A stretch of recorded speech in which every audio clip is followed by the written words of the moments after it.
ರಾತ್ರಿ 12ವರೆಗೂ ಓದ್ತೀಯೋ, 1ವರೆಗೂ ಓದ್ತೀಯೋ, 2ವರೆಗೂ ಓದ್ತೀಯೋ, ಒಂದೊಂದ್ಸಲ 3 ಗಂಟೆವರೆಗೂ ಓದ್ತೀಯ. ಇನ್ನು 2 ತಾಸಿಗೆ ನ್ಯೂಸ್ ಪೇಪರ್ ಬರುತ್ತೆ ಅಂತ ಇನ್ನೊಂದು 2 ತಾಸು ಓದಿ, 5 ಗಂಟೆಗೆ ಅಲ್ಲೆಲ್ಲೋ ಆಚೆ ಹೋಗಿ ಒಂದು ಚಾ ಕುಡಿದು ಮತ್ತೆ ಪೇಪರ್ ಓದಿ, 6 ಗಂಟೆಗೆ ಮತ್ತೆ ಲೈಬ್ರರಿಯಲ್ಲಿ ಹೋಗಿ ಕೂರ್ಬೇಕು ಮಗ.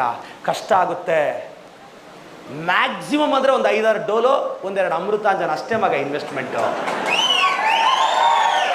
ಎದ್ದೇಳಬಾರ್ದು, ಓದಬೇಕು. ನಿಮ್ಮ ಮನೇಲಿ ಕಷ್ಟ ಇದೆಯಾ, ಓದು, ಡಿಸ್ಟರ್ಬ್ ಆಗಬೇಡ, ಫೋನ್ ಸ್ವಿಚ್ ಆಫ್ ಮಾಡು. ಒಂದು 6 ತಿಂಗಳು 1 ವರ್ಷ ಬಿ ಫೋಕಸ್ಡ್. ನಿಮ್ಮ ಹುಡುಗಿಗೆ ಹೇಳು ನಾನು ಗೆದ್ದೇ ಬರ್ತೀನಿ ಅಂತ ಹೇಳು, ಸಾಯ್ಬೇಡ.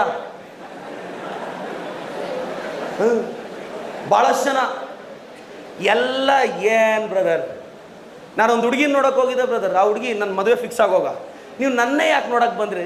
ಬ್ರೋಕರ್ ಕರ್ಕೊಂಬಂದ ಬಂದ್ವಿ. ಇದು ಯಾವ ಕ್ವಶನ್ ಬ್ರದರ್?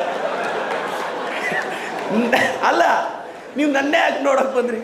ನೋಡಪ್ಪ, ಈ 16ರಿಂದ 20